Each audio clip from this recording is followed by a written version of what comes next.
Hey guys, and welcome back to my channel. Today I thought I would show you a look inside my wardrobe and do a little bit of an overview of the IKEA PAX wardrobe system that we have in our bedroom. If you're a long-time subscriber of mine, then you will recall that last year Luke and I decided to replace the old wardrobes that we had in the house when we purchased it with some new ones that were more tailored to what we needed and that also were not falling apart. So if you have not seen that video and you would like to after this one, I'm going to leave it linked up here in the cards and also down in the description box below.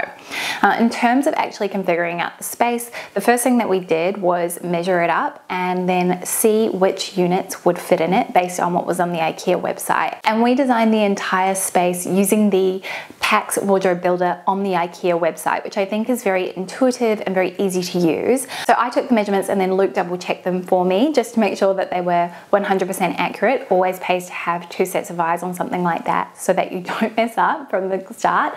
And we were actually able to fit the taller of the two wardrobes in our room, which is fantastic. As you'll be able to see when I pan up and down, there is a bit of space above the wardrobe, and you can actually use some hacks in order to create some framework so that it looks like it's a built-in and part of your room, which I think is incredible and ends up making it look like it's much more expensive than it actually is. At the moment, we have just left it as is. You'll be able to see from the wardrobe that was in the space previously that the prior owners of the property they'd cut into the particle board and into the skirting, so that's why we've kind of got these holes, and we are leaving them for the moment because we do have some renovations planned for this year, so we are thinking we're probably going to sort it out then.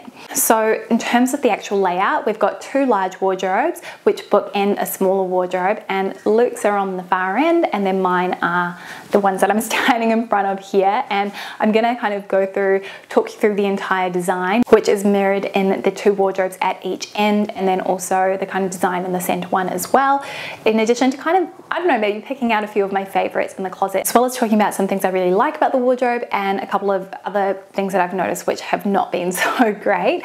In addition to this, what I will try and do is leave the code for our wardrobe design down in the description box if I can find it, in case you have a similar space and wanted to possibly replicate it or just make a few minor changes.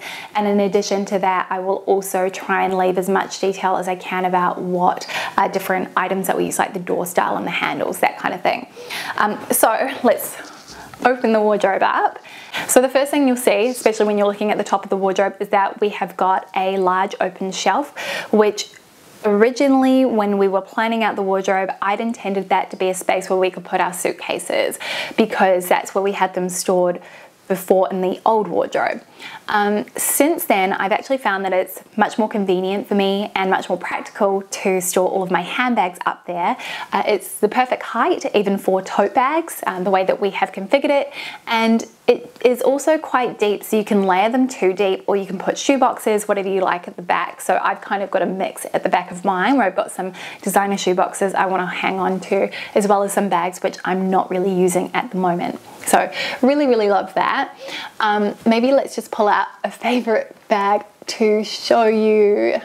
I think one I get asked a lot about, and I am going to do a handbag collection, it'll either be next weekend or the one after that, is my Pollen #1 nano bag. I adore this. I've got it in two colors. This is the chalk. I've also got the burgundy. I find the chalk is a great all year rounder because I tend to wear neutrals or light neutrals in the autumn winter months as well, whereas the burgundy is one that I tend to exclusively use in the colder months because it is such a great complement to those autumn winter colors. I don't have the bags organized in any particular way, in case you're wondering.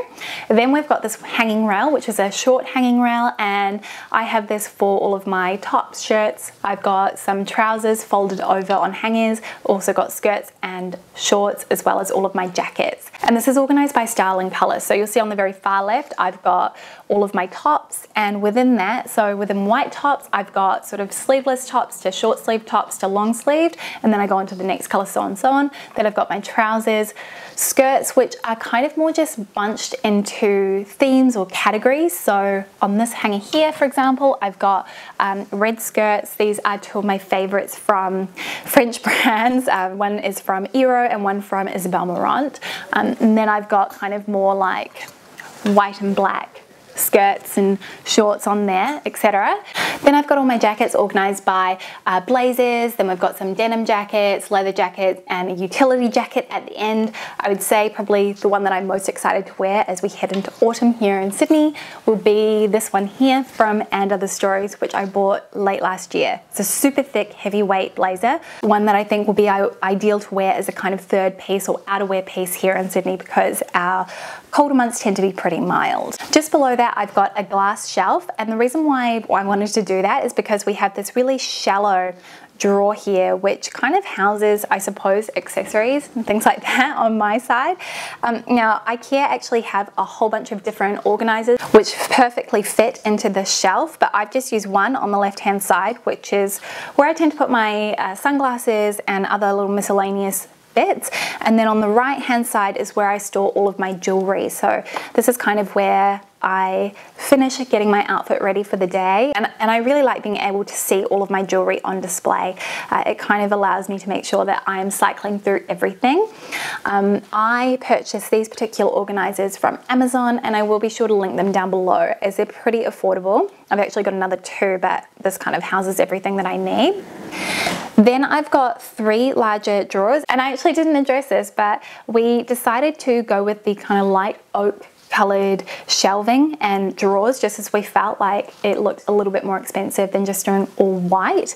I think both look great, but to me I think it sort of gives the illusion that you've got wooden framing on the inside of your wardrobe, which reminds me a little bit of Anna Newton's closets, which I really like.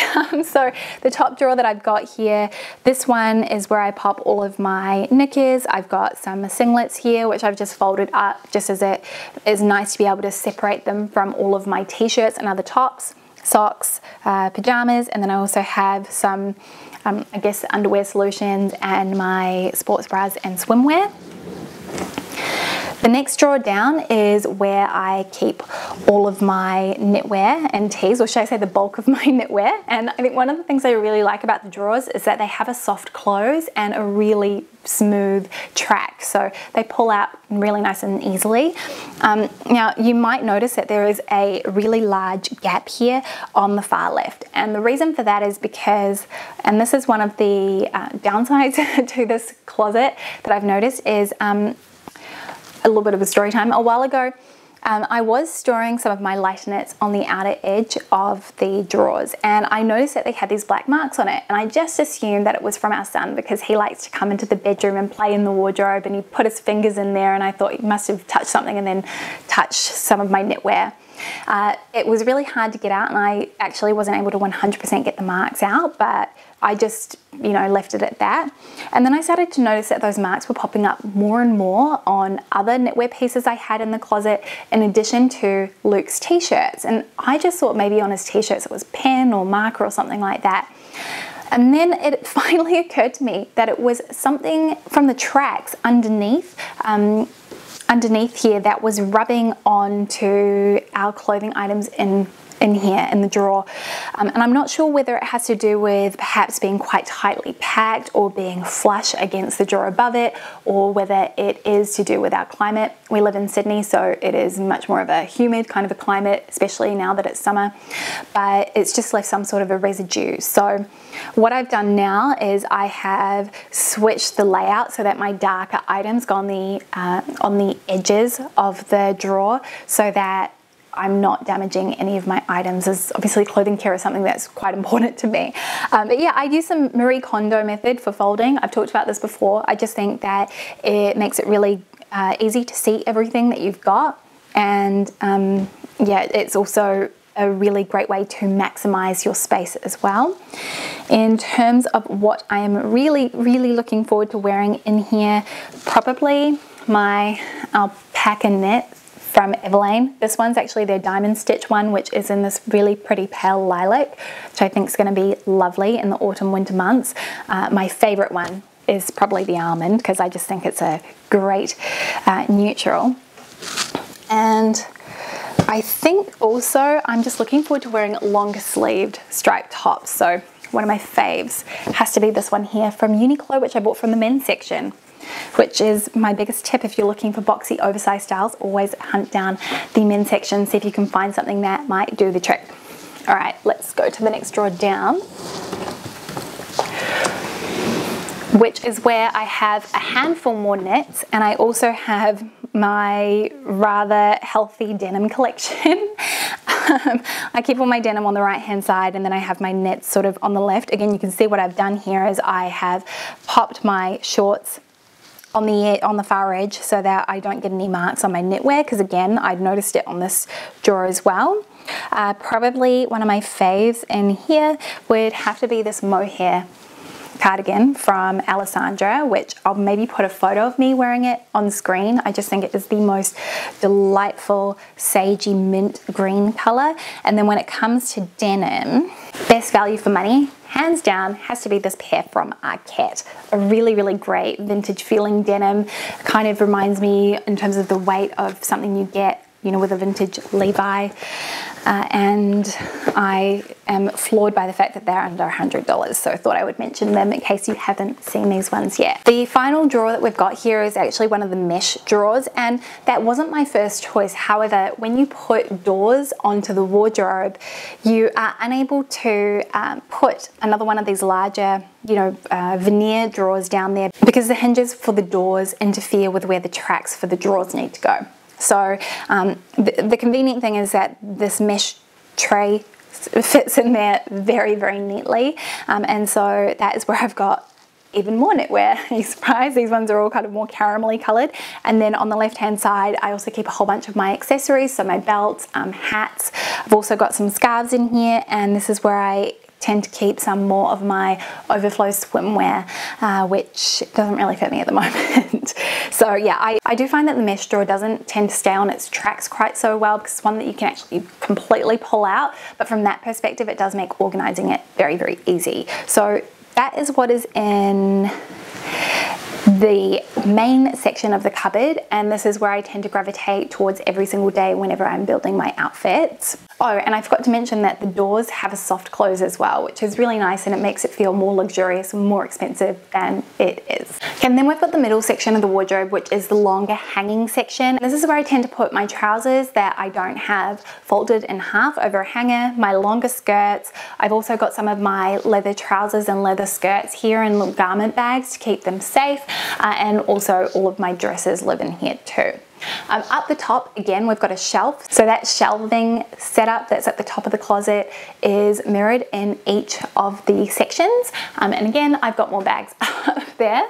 Yeah, as I mentioned, this is kind of where I've got all my dresses, and I use that same format for organizing my closet, where I go from light to dark, and I tend to try and stick to different styles, but I find it a little easier to just keep it in color-coded segments. So maybe I can share with you, I'll share a couple of things in here which I'm excited about. The first being this dress, which I recently purchased. It's from Ceres Life. Ceres, I'm not sure how you pronounce it, but a really beautiful linen dress in a kind of natural sandy color, which I think is going to be so lovely when it's not super hot, and really ideal for nursing as well if you're a mum like me. And then I actually have another favorite from IKEA, which I purchased recently, and this is the back of it, so you're going to have to mind that, but I will leave it linked down below. It is a pleated midi skirt, and I wore pleated midi skirts all the time when we lived at our old house, so I'm talking maybe like 5 years ago, and I never really found one that kind of ticked all the boxes in terms of being 100% opaque, not being too chiffony, and also being made from a nice quality material.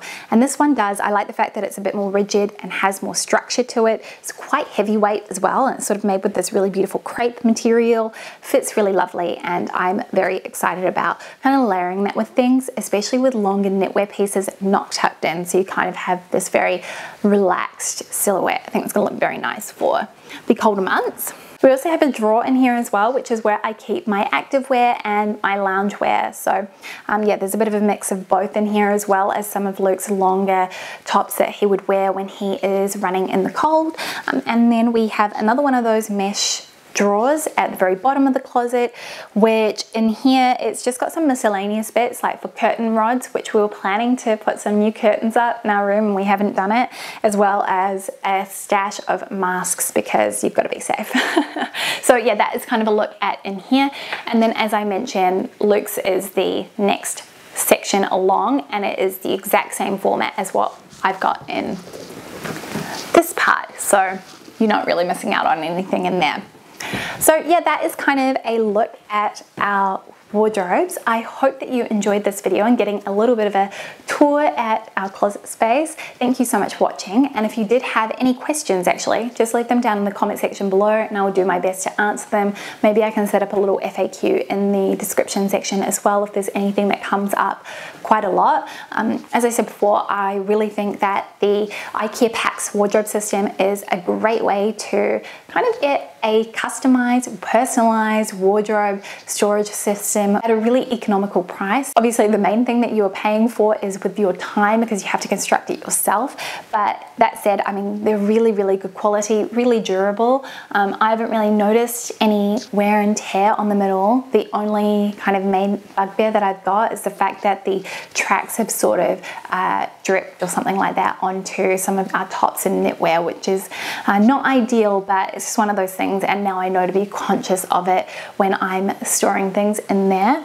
I like the fact that there are, when you look in the closet on the sides here, you've got these little holes, so you can shift shelving units up and down. I mean, you can easily change it up. If you find that the way that you have got it configured is no longer working for you, you can go and configure it in store as well using one of the IKEA specialists. They can help you on their computer if you feel like you need a bit more support, which I think is really useful too.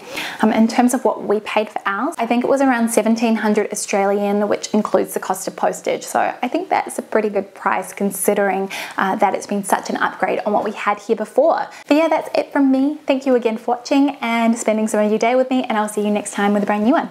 See you soon. Bye.